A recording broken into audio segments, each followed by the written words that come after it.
महिला आरक्षण के लिए विधेयक लाया गया और उस पर हमारी नेता ने जो कहा है उसको उस संदर्भ में आज ये प्रेस कॉन्फ्रेंस आयोजित की गई है। क्योंकि पूरे देश में अंतिम व्यक्ति तक आदरणीय श्रीमती सोनिया गांधी जी का, आदरणीय राहुल गांधी जी का, आदरणीय मल्लिकार्जुन खड़गे जी का जो संदेश है वो जाए। क्योंकि आप जानते हैं कि इस तरह से दिल्ली से जो मीडिया की खबर चलती है वो दिल्ली में ही रह जाती है, यूँ कहिए कि शहरों तक चलती है।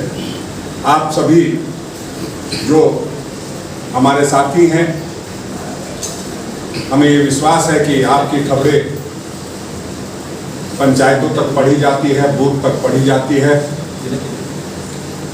और जिन लोगों से जुड़ा हुआ ये मामला है वो पंचायत में ज़्यादा संघर्ष कर रही होती हैं। आप जानते हैं कि राजनीतिक स्वार्थ पूर्ति के लिए प्रधानमंत्री जी ने देश की महिलाओं को भी नहीं बख्शा है। 2014 से जो सरकार बनी वो 9 साल के बाद उनको ख्याल आया कि महिला आरक्षण विधेयक लाना चाहिए। हम स्वागत करते हैं कि देर आए दुरुस्त आए, किंतु बहुत सारी बातें जो है वो कहना इसलिए आवश्यक है कि आप जो हमने बिल लाया था पहले, आप उसको क्यों नहीं लेकर के आए?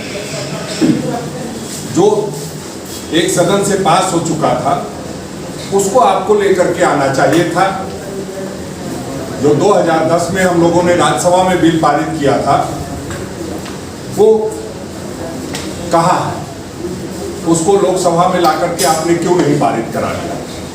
इसी से ये पता चलता है कि आपकी नियत में खोट है।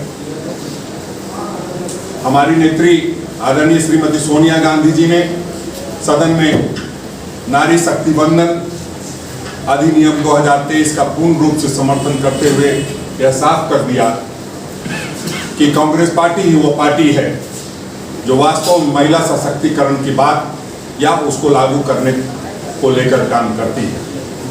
आदरणीय श्रीमती सोनिया गांधी जी ने देश की आधी आबादी के संदर्भ में सदन के अंदर चर्चा करते हुए साफ तौर से कहा है कि धुएं से भरी हुई रसोई से लेकर रोशनी से जगमगाती हुई स्टेडियम तक भारत की स्त्री का सफर बहुत लंबा है, लेकिन आखिरकार उसने अब मंजिल को छू ही लिया है।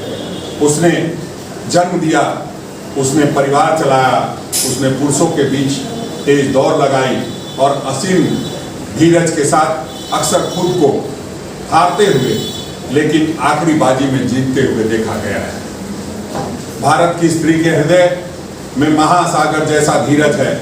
उसने खुद के साथ हुई बेईमानी की शिकायत कभी नहीं की और सिर्फ अपने फायदे के बारे में कभी नहीं सोचा। उसने नदियों की तरह सबकी भलाई के लिए काम किया है और मुश्किल वक्त में हिमालय की तरह अडिग रही। स्त्री के धैर्य का अंदाजा लगाना नामुमकिन है।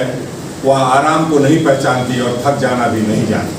हमारे महान देश की माँ है स्त्री, लेकिन स्त्री ने हमने सिर्फ जन्म ही नहीं दिया है, अपने आंसुओं खून पसीने से सींचकर हमें अपने बारे में सोचने लायक बुद्धिमान और शक्तिशाली भी बनाया है।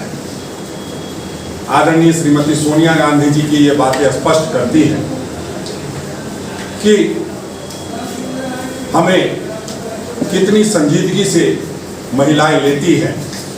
बावजूद लोग जब भी उनका कोई विधेयक आता है तो उसमें कोई ना कोई अड़ंगा लगाने की कोशिश होती है। और जिस तरह से आज़ादी की लड़ाई और नए भारत के निर्माण में स्त्रियां हर मोर्चे पर पुरुषों के साथ कंधे से कंधे मिलाकर खड़ी रही हैं।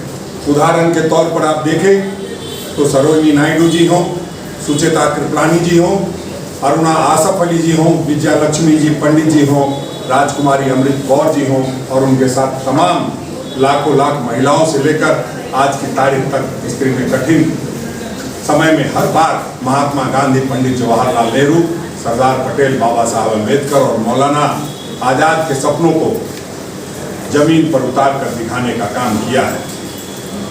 इंदिरा